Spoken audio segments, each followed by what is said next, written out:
Australia is at a critical juncture in looking at its future energy needs. It has been estimated that something like 30 to 70% increase in demand will occur over the next 20 years for energy. That will be accompanied by an investment requirement of something like $130 billion. At the moment in Australia, we have over 300 policies, of which climate change is one objective, amongst others, right? So, as some famous people said a few years ago, this looks like a dog's breakfast in terms of a policy framework. So unpacking that would be really hard. Starting to unpack it would be really good. There has been a lot of money expended by federal government and state governments in looking at renewable energy, looking at those sources of energy which are perhaps more environmentally friendly, but there are still some questions around the economic efficiency principles associated with those.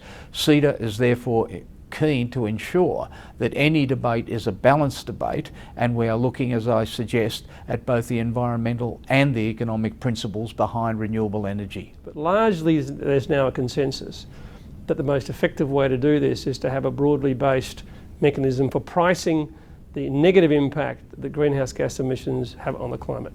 And once you've done that, then various other policy mechanisms should only be there to support that primary pricing mechanism, namely a carbon price. If that leads to, for example, a shift away from coal to gas, if it means that we implement those technologies that would help clean up coal-fired power stations, or in many parts of the world, if it means we go to nuclear energy, then that's just as valid as a way of reducing greenhouse gas emissions as going to renewable energy. And if it's cheaper, then one might argue environmentally, why wouldn't you go down that route? And that's not to say that renewables should not be a significant and material part of the solution. And in fact, arguably in the long term, renewable energy will be the solution. The question is, how do you do this in a way that doesn't create economic and social mayhem in the process of fundamentally transforming our energy system?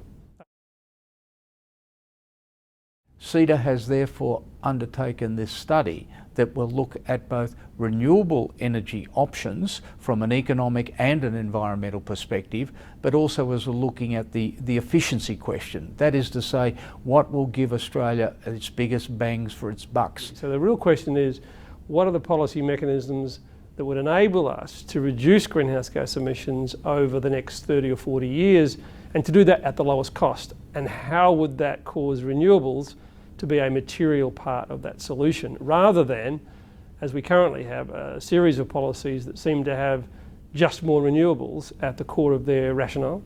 Clearly, it is time for policymakers, decision makers, governments and business to take a long, hard look at what Australia's future energy options are going to resemble, and have taken into consideration economic, environmental and other factors so that we get the best outcomes for Australians.